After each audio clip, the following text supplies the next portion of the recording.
The 1996 Everest Disaster. How commercial climbing failed everyone. 8 people died in one day on Mount Everest. The storm was brutal, sure. But here's what nobody wants to admit. The weather didn't kill those climbers. The business model did. This is the story of the 1996 Everest Disaster. The deadliest day on the mountain up to that point. You've probably heard the basics.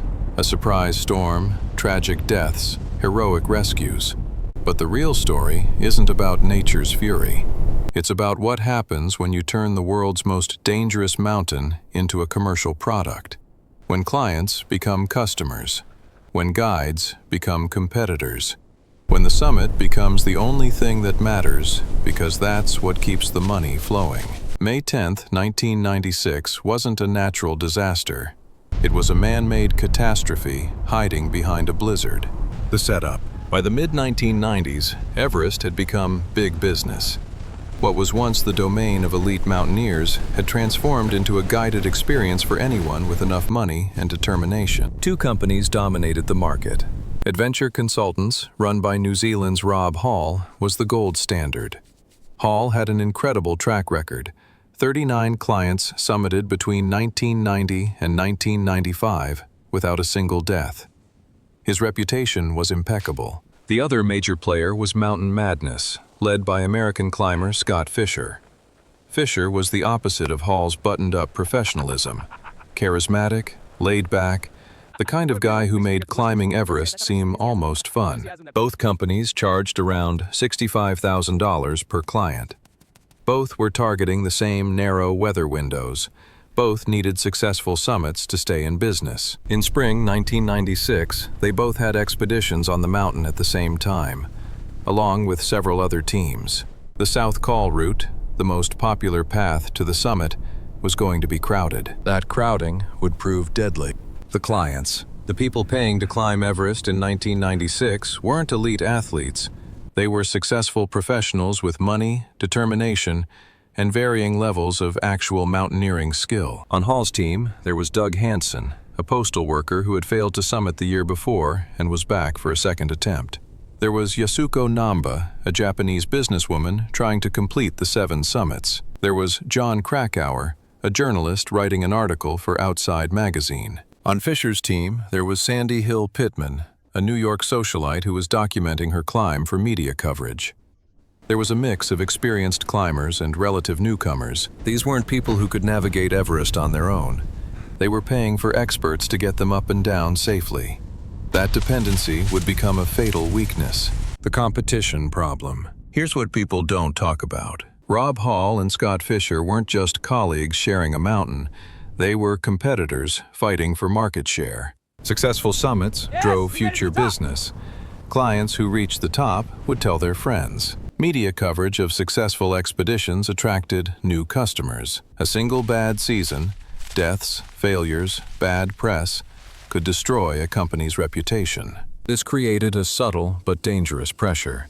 Guides who were too cautious, who turned clients around too often, risked being seen as unable to deliver results. Guides who pushed too hard risked killing people. The sweet spot was narrow, and the incentives were pointing in the wrong direction. On May 10, 1990, both Hall and Fisher needed their clients to summit, not just for ego, for survival of their businesses. The bottleneck disaster. Summit day started before midnight on May 9th.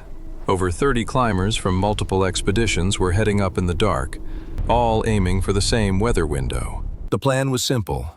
Leave early, summit by early afternoon, get down before dark. Simple in theory, catastrophic in execution. The first major problem emerged at the Hillary Step, a near vertical 40-foot rock face that's one of the last obstacles before the summit. Someone was supposed to have fixed ropes there ahead of time. Nobody had. Climbers started stacking up, waiting, standing in the death zone, burning through oxygen supplies, losing precious time. The delay lasted over an hour.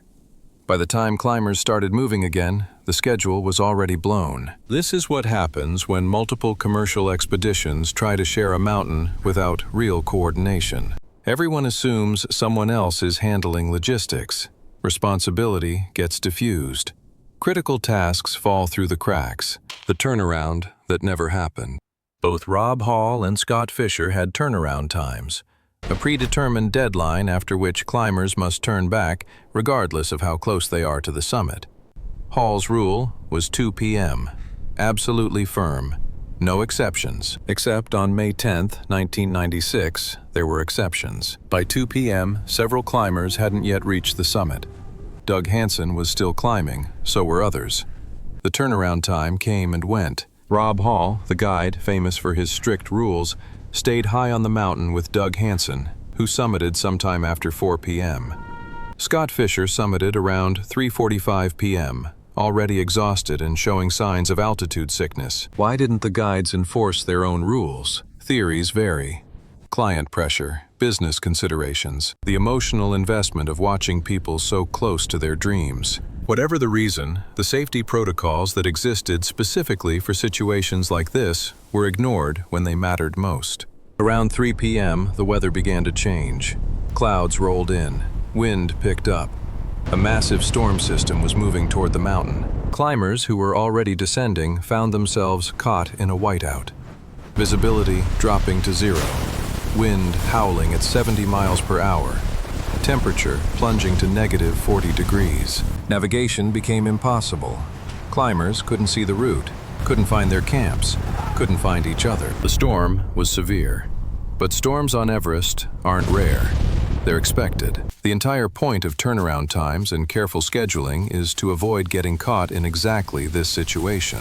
The climbers who were caught high on the mountain on May 10th weren't victims of unpredictable weather. They were victims of decisions made earlier in the day, decisions to keep climbing when they should have turned around. The deaths. The next 24 hours were chaos. Rob Hall was trapped near the summit with Doug Hansen, who had collapsed and couldn't continue. Hansen died during the night. Hall, unable to descend alone, died the following day after making a final satellite phone call to his pregnant wife in New Zealand. Scott Fisher collapsed on the descent and died despite heroic rescue attempts by his team. Yasuko Namba and Beck Weathers were found huddled in the snow on the South Col, both presumed dead. Weathers would later wake up and stagger into camp, but Namba was left behind and died. Andy Harris, one of Hall's guides, disappeared during the storm and was never seen again. In total, 8 people died on Everest on May 10th and 11th, 1996. It was the deadliest day in the mountain's history up to that point. The business model problem. In the aftermath, everyone looked for someone to blame.